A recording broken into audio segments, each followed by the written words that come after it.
नमस्कार, मैं हूं शरद द्विवेदी और बहुत बहुत स्वागत है हमारी विशेष प्रस्तुति में हे प्रभु आनंददाता। सिकंदर जब दुनिया को जीत कर अपने मुल्क पहुंचा तो किसी ने उससे कहा कि एक फ़कीर है, नाम है डायोडनीज, उसको किसी चीज़ की ज़रूरत नहीं है। सिकंदर धन के शिखर पर बैठा था, खूब लूट कर लाया था संपदा। उसने कहा इस दुनिया में ऐसा कोई व्यक्ति हो ही नहीं सकता जिसे धन की आवश्यकता ना हो।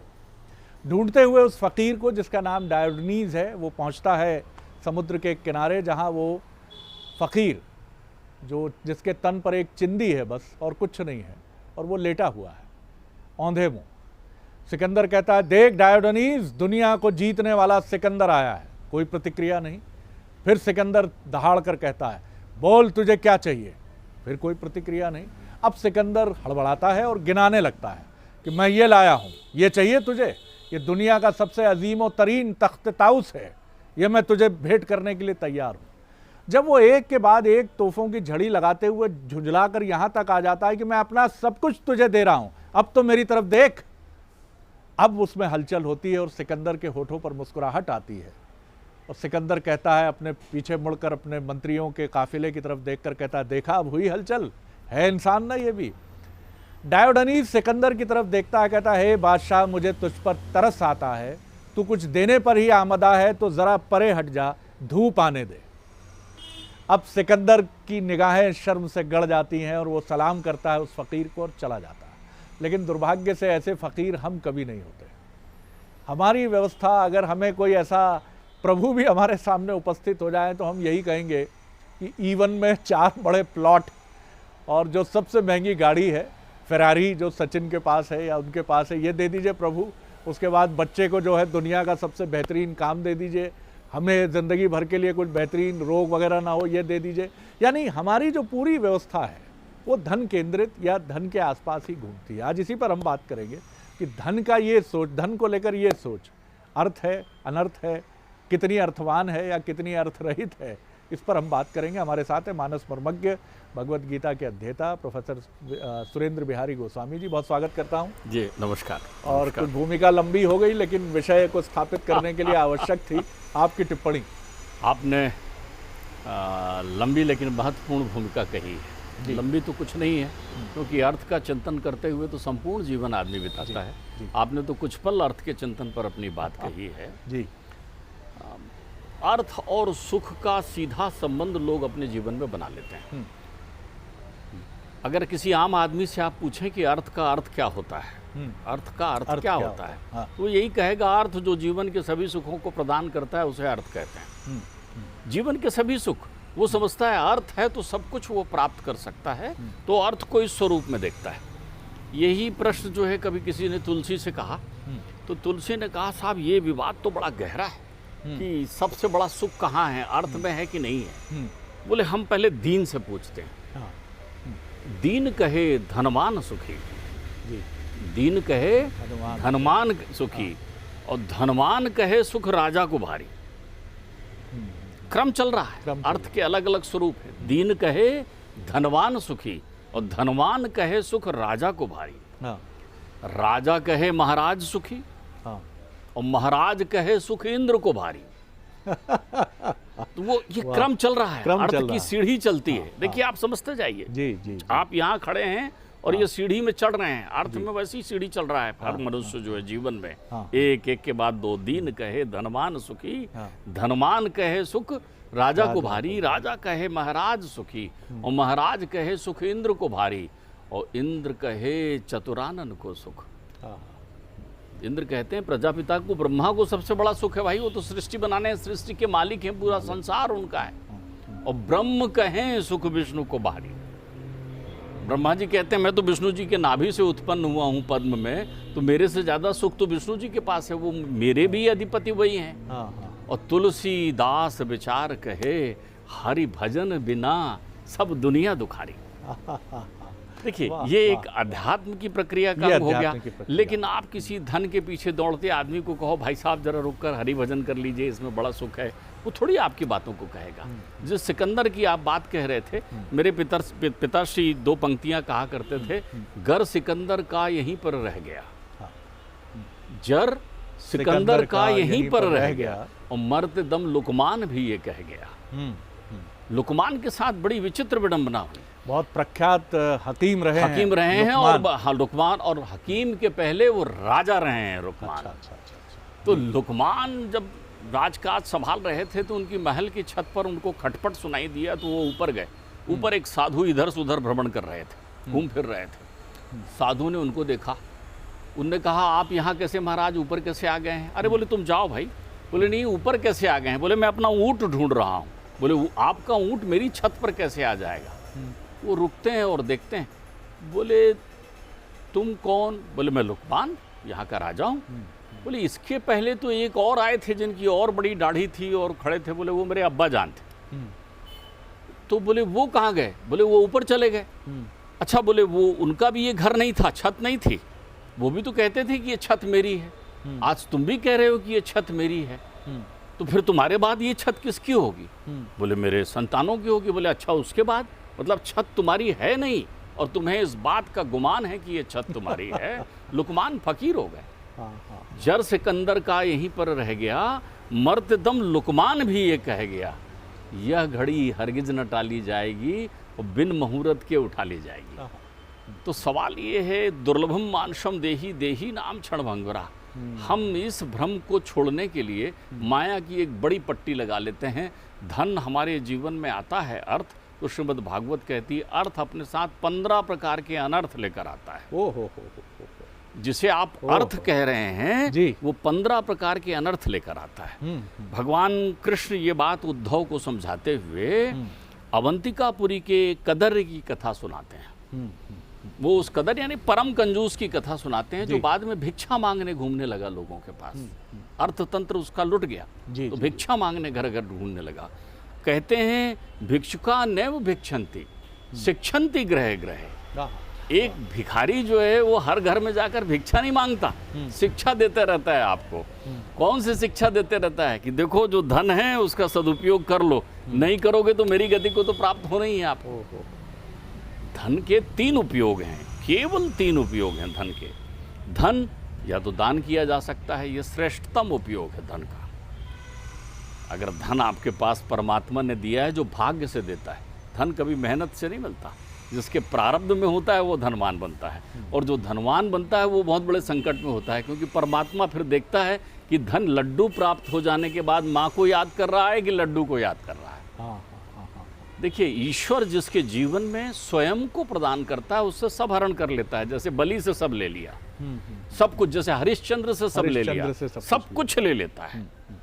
आपके जितने पुण्य फल हैं उन्हें सब ईश्वर ग्रहण कर लेता है और आपको पाप फल भोगने के लिए अकेला छोड़ देता है। तो आप ध्यान रखिए, धन की अधिकता पुण्य का प्रतीक नहीं है। धन की अधिकता आपको इस बात के दायरे में खड़ा करना है, सीमा में, कि सावधान, अब तुम्हारे जीवन में 2 मार्ग आने वाले हैं, एक सदाचार का, एक दुराचार का। तुम किस मार्ग पर चलोगे? धन के साथ यदि तेरे जीवन में विनम्रता नहीं आई, धन के जहाँ साथ यदि तो, अरे शरद जी जब पैदल घूमता था व्यक्ति तो उससे 100 लोग नमस्कार करने मिलने आते थे, प्रेम व्यवहार में बड़ी आत्मीयता थी। मौसी कैसी हो, काकी कैसी हो। फिर ईश्वर की कृपा हुई, वो कार में घूमने लगा, तो कार में घूमने लगा तो वो 100 लोगों से नहीं मिल पा रहा है, तब 5 लोगों से ही मिल पा रहा है, तो वो 95 लोग उसके आलोचक अलग हो गए हैं, निंदक। अब वो अगर उतर कर किसी की तरफ देख भी नहीं पाता व्यवस्थावश, तो वो कहेंगे देखो किसी कितना अभिमान हो गया है। वो बिना काम सुन रहा है, देख ही नहीं पाया है, लेकिन अभिमान का एक भाव तो आ गया।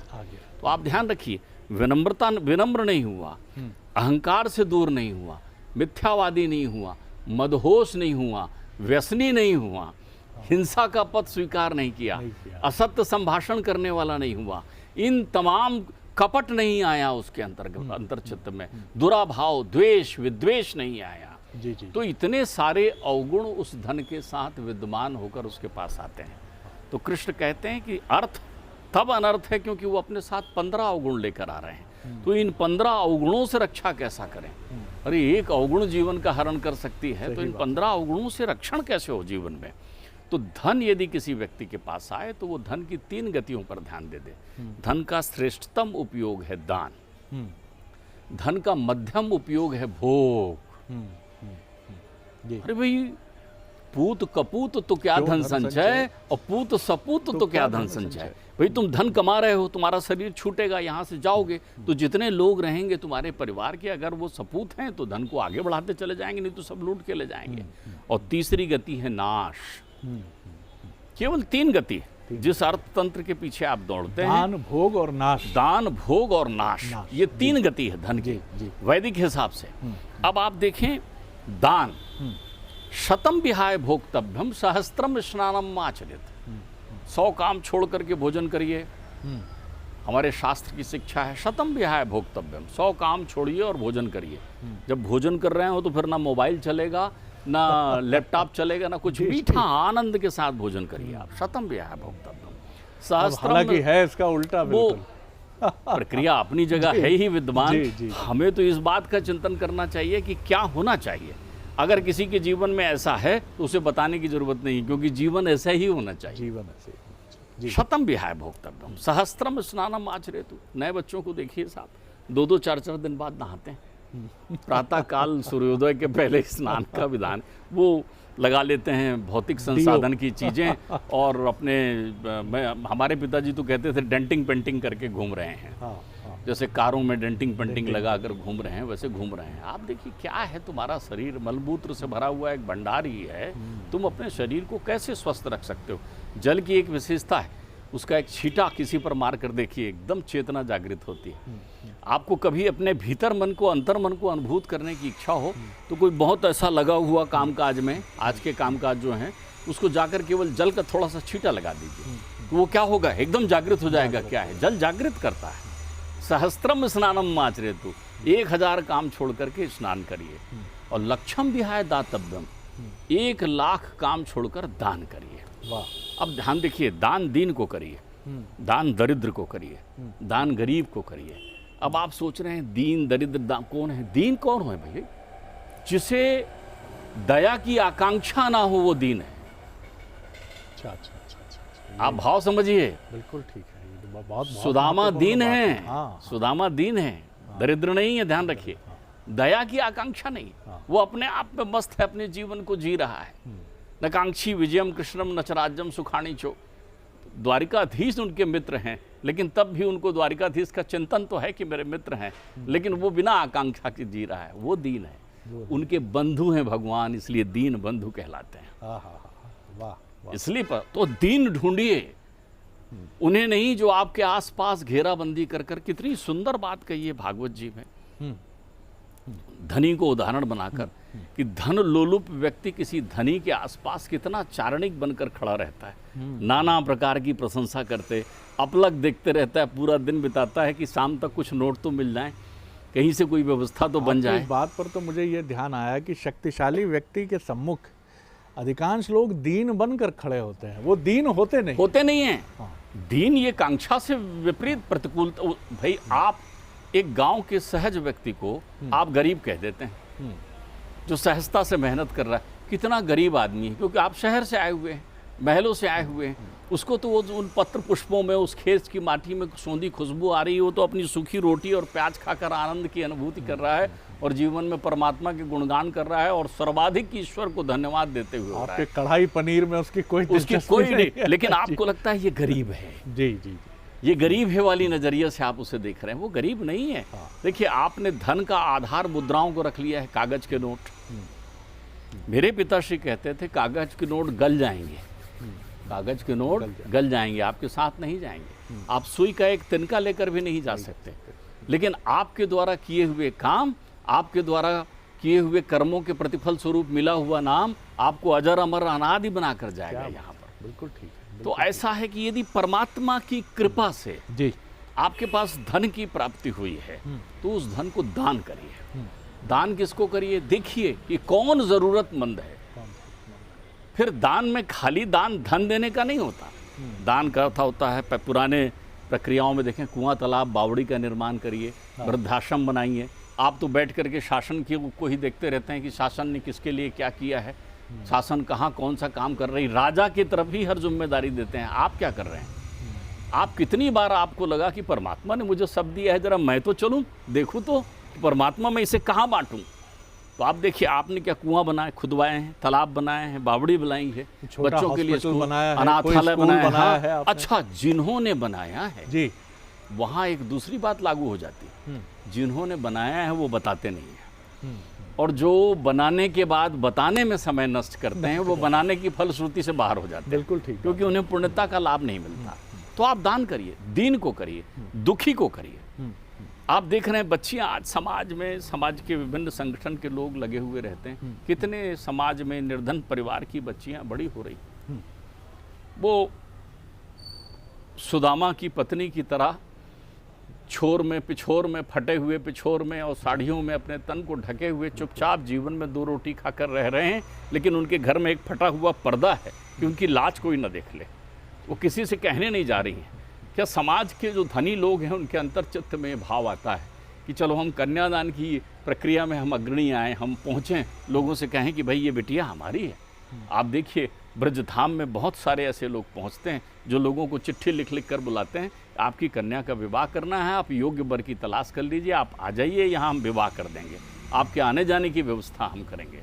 और अपना नाम तक नहीं बताते, क्योंकि वो परमात्मा में लिप्त हो गए हैं, वो दान की महिमा जानते हैं। तो समाज में कन्याओं का विवाह करिए। जो कन्याएं पढ़ रही हैं, फीस नहीं पटा पा रही हैं, स्कूल जा रही हैं, फटा हुआ जूता है, आपकी नज़रों के सामने से निकल रही हैं, और आप बड़े बड़े सामाजिक संगठनों में फ़ोटो खिंचा करके अपनी प्रक्रियाएं कर रहे हैं। दान दीन को करिए, दीन को, दुखी को करिए, दुखी को। आप दान दरिद्र को करते हैं। दरिद्र का अर्थ मैला दिखने वाला व्यक्ति नहीं है।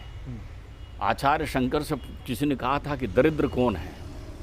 दरिद्र को वा ही विशाल तृष्णा, जिसके पास तृष्णा विशाल है वो दरिद्र है। मैंने बड़े बड़े धनपतियों को दरिद्र देखा है, उनकी तृष्णाएं विशाल है। कितनी सुंदर बात है, वाह वाह, प्रणाम। तो दरिद्र वो है जिसके पास जो है विशाल तृष्णा है। जो तृष्णा मुक्त हो गया वो दरिद्री से मुक्त हो गया। सुदामा दरिद्र नहीं है, दीन है, प्रकांड विद्वान हैं। उनके पास बृहस्पति भी नमस्कार करने को जाते हैं, लेकिन वो कृष्ण के पास नहीं जाते। क्यों? कृष्ण को ये भान ना हो जाए कि मैं किसी आकांक्षा से आया हूं, क्योंकि कृष्ण तो मेरे मित्र हैं।